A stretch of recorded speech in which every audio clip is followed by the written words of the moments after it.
Lord of Mysteries 2, Circle of Inevitability. Chapter 43, Frank. As expected, the loop has repeated.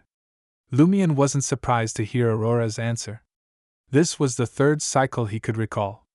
Combined with his own experience and the mysterious lady's pointers, he had a preliminary conclusion. The time limit for the loop is until the 12th night. The spatial range of the loop is Quarter Village and its surroundings. Characters in the loop are restricted from killing the Padre. These are the three key points of the loop. At this thought, Lumion looked at Aurora and asked thoughtfully, "Grande, sir, if you wrote a novel about a time loop, where would you put the key to undoing it?" Aurora looked Lumion up and down in confusion. "You suddenly asked such a question and even called me Grande, sir, obediently. Did you come up with a new story to deceive others?" "I guess so," Lumion replied sincerely. Aurora frowned and thought for a while before saying, "From a novelist's perspective, or rather, from the perspective of normal logic, the most critical part of the cycle is definitely the final scene. This is because it is both the end of this cycle and the beginning of the next cycle. It is the button that connects the end and the beginning. Without it, there is no way to turn the flow of time in a straight line into a closed circle. Think about it. The loop reverses, so there will always be a first time. Something must have happened at the last moment to cause time to restart." 12th night? Lumion agreed with his sister's guess about the 12th night. He nodded and asked, "Then why can't the most critical part be the first day of the loop? Shouldn't we ask why the loop starts at this moment?"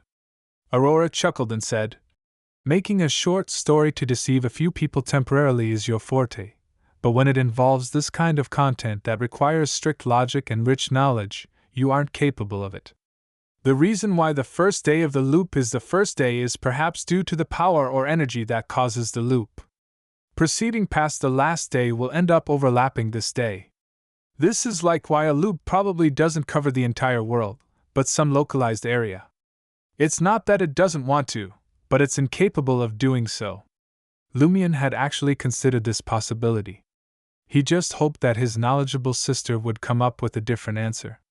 Aurora thought for a moment and added, "If the loop is not a completely closed circle, where there is still interaction between those inside and outside the loop, for example, information inside can be transmitted, and people outside can enter but not leave, the first day of the loop might start from the day the outsiders happen to enter, so that when the loop is repeated, they don't have a position.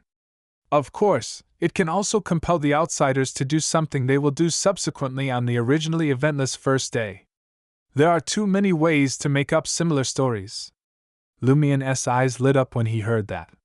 He wanted to praise his sister loudly. He suspected that the entry of Leah, Ryan, and Valentine caused the cycle to start on the afternoon of March 29th. If that was the case, the 12th night might have already turned into the 10th or 9th night. Of course, it might also have originally been the 13th night that turned into the 12th night due to the intrusion of the outsiders. These were all possibilities that Lumion needed to verify himself. He completely agreed with his sister's deduction. He believed that something must have happened on the 12th night to cause the loop to happen. Only by figuring out what happened at that time could he find the key to undoing the loop. Therefore, Lumion decided not to trigger any abnormalities in this cycle. He also found an excuse not to join the procession and stay until the 12th night. But he couldn't do nothing. Time wouldn't allow it. Unless Lumion broke out of the cycle after experiencing the 12th night, he would have to make the best use of time for the next cycle.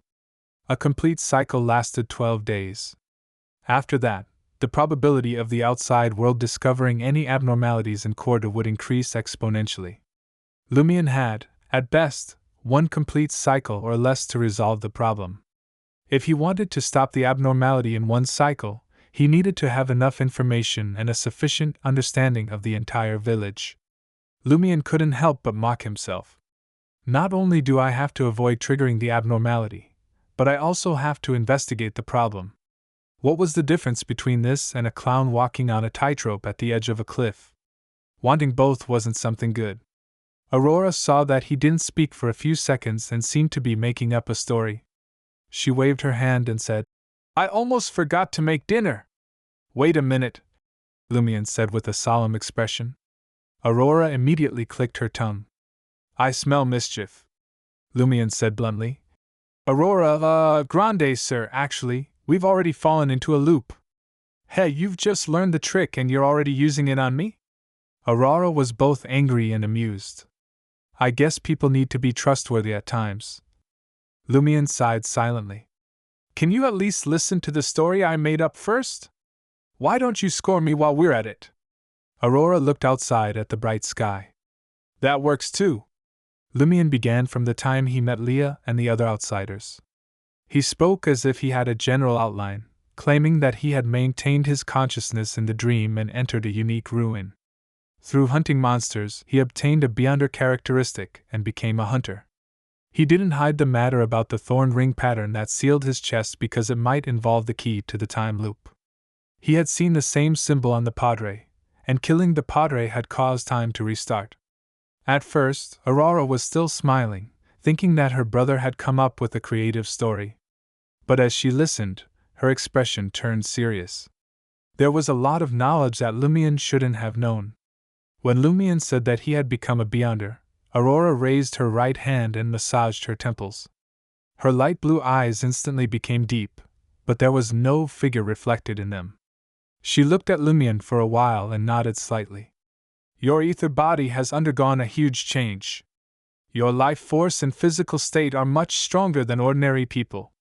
Your astral projection has changed to a certain extent, but not much. As expected of a hunter who's better at hand-to-hand combat than spell casting.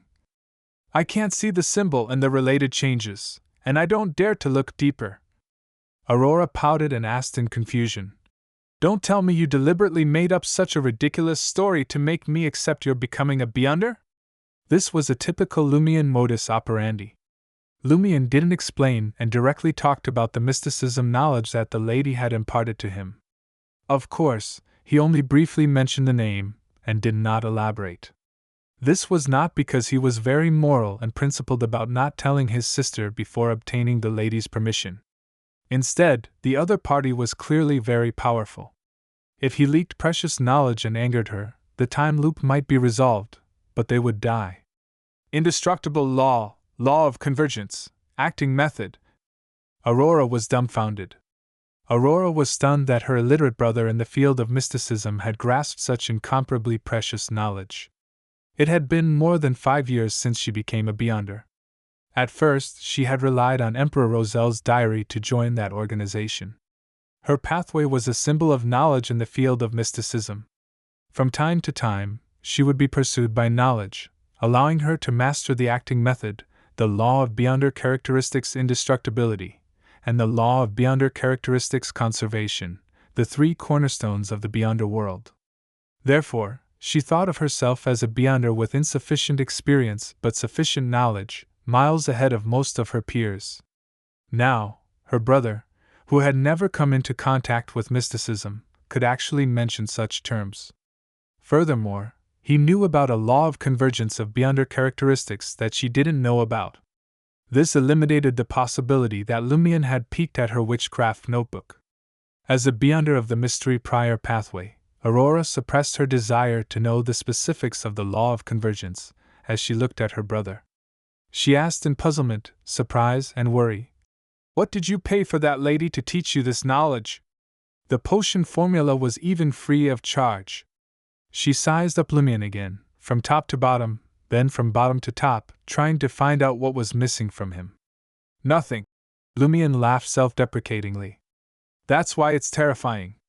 I don't even know what price I'll have to pay in the future. Yes, I suspect that it has something to do with the symbol on my chest and the dream ruin. That lady probably wants me to unravel the corresponding secret. Aurora tersely acknowledged. Continue. She waited for the rest of the story, with a serious attitude. Lumion talked about the owl, the anomaly during Lent, and the siblings' experiences during the second cycle. He also talked about how the cycle would restart the moment they attempted to leave Cordu.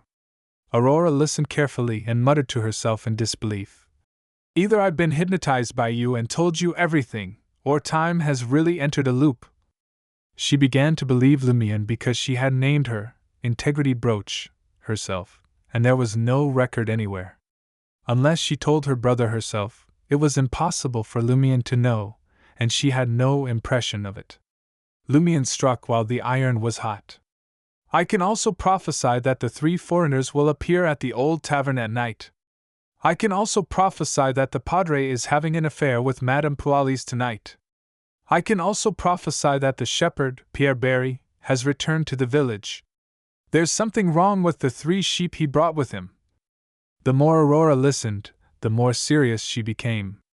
After a while, she said, The 3 foreigners entered the village in the afternoon, while we were practicing combat. After that, we rested and didn't go out at all. Yes, in the combat class in the afternoon, you were still an ordinary person. She accepted Lumian's time loop theory. If it were anyone else, Lumian would have laughed and said, You believed it! Ha! You believed such a ridiculous story? But in front of Aurora, he was very restrained.